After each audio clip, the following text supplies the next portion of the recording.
morning. Sorry, had to get real close there. Okay. I think sometimes I get the pages wrong when I'm like entering in the description or whatever.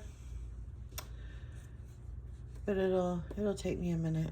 Okay, new surroundings. Every day it's new. I'm trying to get figure things out. Okay, page 250 of the Baron Trump collection.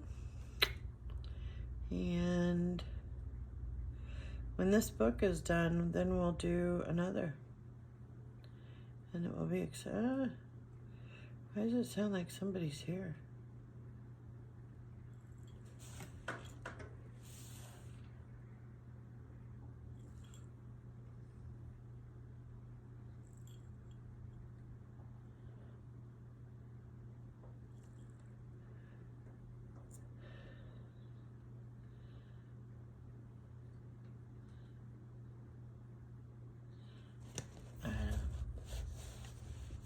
They must be leaving.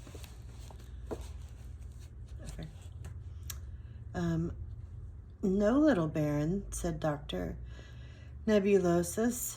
I increased their size and covered them with a dry powder, which made them extremely difficult to swallow, and in this way compelled those taking them to cease their laughing. But there were a number of cases so violent that they could not be cured in this way. These I ordered to be strapped in at the waist with broad belts, and to have their mouths held pried open with wooden wedges.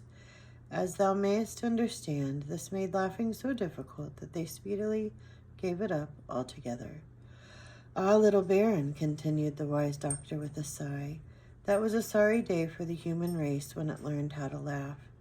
It is my opinion that we owe this useless agitation of our bodies to you people of the upper world. Exposed as ye were to piercing winds and biting frosts, ye contracted the habit of shivering to keep warm, and little by little the shivering habit so grew upon you that ye kept up the shivering whether ye were cold or not, only ye called it by another name. Now my knowledge of the human body teaches me that this quivering of the flesh is a very wise provision of nature to keep the blood in motion, and in this way to save the human body from perishing from the cold. But why should we quiver when we are happy, little Baron? All pleasure is the thought, and yet at the very moment when we should keep our bodies in as perfect repose as possible, we begin this ridiculous shivering. Do we shiver when we look upon the beauties of the river of light, or listen to sweet music, or gaze upon the loving countenance of our gracious Queen Galaxa? But worse than all, little Baron, the senseless quivering and shivering which we call laughter, unlike good, deep, long-drawn, wholesome sighs, empty the lungs of air without filling them again, and thus do we often see these gigglers and laughers fall over in fainting fits, absolutely choked by their own wild and unreasoning action. I have always contended, little Baron, that we alone of all animals had the laughing habit, and I am now delighted to have my opinion confirmed by my acquaintance with the wise and dignified Lord Bulger. Observe him. He knows quite as well as we what it is to be pleased, to be amused, to be delighted, but he doesn't think it necessary to have recourse to fits of shivering and shuddering. Through the brightened eye, true windows of the soul, I can see how happy he is. I can measure his joy. I can take note of his contentment. One day, I hope I can see better. I can see far away. There's cows, and I'll turn it around for just a second. I'll show you. Oh, I don't think I can. Okay, well, anyway. There's cows. I'll show you one day. We'll sit outside. All right. I was delighted with this learned discourse of the gentle Dr. Nebulosus, and made notes of lest, with the points of his arguments, might escape my memory, the more pleased was I that he proved my faithful Boger to be so wisely constructed and regulated by nature. I made particular inquiry of my friends, Sir Amber Opaki and Lord Conquer, as to whether Queen Galaxa ever had any trouble in governing her people. None whatsoever, was the answer. In many a long year has it only been necessary on 1 or 2 occasions to summon a Mickey before the magistrate and examine his heart under a strong light. The only punishment allowed by our laws is confinement for a shorter or longer time in one of the dark chambers. The severest sentence ever known to have been passed by one of our magistrates was 12 hours in length. But in all honesty, we must admit, little Baron, that falsehood and deception are unknown amongst us, for the simple reason that, being transparent, it is impossible for a Mickey to deceive a brother without being caught in the act. Therefore, why make the attempt? The very moment one of us begins to say one thing while he is thinking another, his eyes cloud up and betray him, just as the crystal-clear weather glass clouds up at the approach of a storm in the upper world. But this, of course, little Baron, is only true of our thoughts. Our laws allow us to hide our feelings by the use of the black fan. No one may look upon another's heart unless its owner wills it.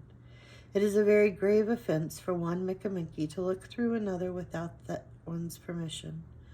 But as thou wilt readily understand, inasmuch as we are by nature transparent, it is utterly impossible for a marriage to prove an unhappy one, for the reason that when a youth declares his love for a maiden, they both have the right, by law, to look upon each other's hearts, and in this way they can tell exactly the strength of the love they have for each other.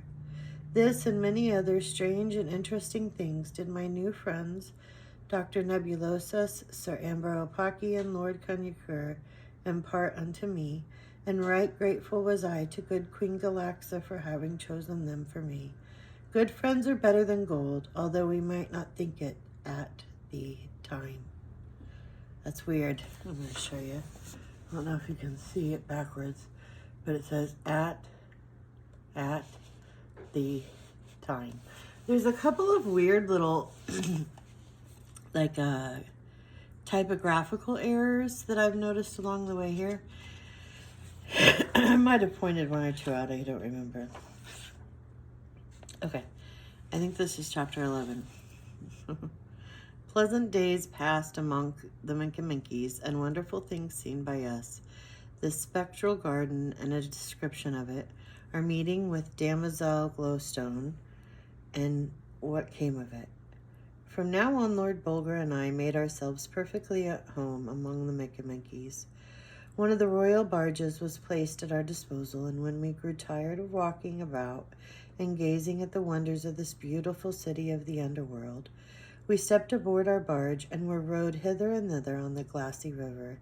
And if I had not seen it myself, I never would have believed that this kind of shellfish could ever be taught to be so obliging as to swim to the surface and offer one of their huge claws for our dinner, politely dropping it in our hand the moment we had laid hold of it. On one of the river banks, I noticed a long row of wooden compartments looking very much like a grocer's bins. But you may think how amused Bulger and I were coming up closer to this long row of little houses to find that they were turtle nests, and that quite a number of the turtles were sitting comfortably in their nests, busy laying eggs, which, let me assure you, were the most dainty tidbits I ever tasted. I think I informed you that the river flowing through Goggle Land was fairly swarming with delicious fish, the carp and sole being particularly delicate in flavor. And knowing as I did what a tender-hearted folk the Minkies are, I had been not a little puzzled in my mind as to how they had ever been able to summon up courage enough to drive a spear into one of these fish, which were as tame and playful as a lot of kittens or puppies, and followed our barge hither and thither, snapping up the food we tossed to them, and leaping into the air where they glistened like burnished silver as the white light sparkled on the scales. See this eye right here wants to cloud up. The crazy eye. It's called the crazy eye. Okay, anyway. But the mystery was solved one day when I saw one of the fishermen decoying a score or more of fish into a sort of pen shut off from the river by a wire netting. Scarcely had he closed the gates when, to my amazement, I saw the fish, one after another, come to the surface and float about on their sides, stone dead. This little baron, explained the man in charge, is the death chamber. Hidden at the bottom of this dark pool lay several electric eels of great size and power, and when our people want a fresh supper of fish, we supply open these gates and decoy a shoal of them inside by tossing their favorite food into the water. The executioners are awaiting them, and in a few instants, the fish, while enjoying their repast and suspecting no harm, are painlessly put to death, as thou hast seen. My alarm's going off.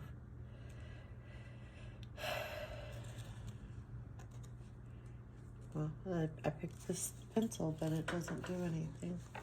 I don't know why this eye is like clouding up. It's so strange. Okay, it's not terribly strange. It does it all the effing time. Just like my nose runs. Not right now, because I'm talking about it. Okay. It's a beautiful day in the neighborhood. A beautiful day for a neighbor. I don't want neighbors. Okay. Anyway, I'm going to read the... Quit procrastinating on anything and everything. Time wasted is just that, wasted. Avoid distractions and the noise around me. Block it out. The art of continuous self-love through food, through water intake, through intentional meditation and thought. Something inside of me is superior to circumstance. Is it kind? Is it true? Does it reflect my authentic self? Focus more on money and its education. Focus more on self-discipline. See the sun, honor the moon. Forward momentum. The path out of hell is through misery. Honor my journey. We are slaves to our own incessant urges to escape the present moment. Meditate, walk, journal, stretch, love animals, leave life to wonder all it needs. Less stress, more fairy tale. Work on bettering the love I show my body through the food and beverage I put in it. With money, it's not what you make, but what you keep. Focus. Lose any ties to victim mentality. Continue to help yourself. All right. Thank you. Have a great day. I was going to show you the cows, but again, tomorrow maybe.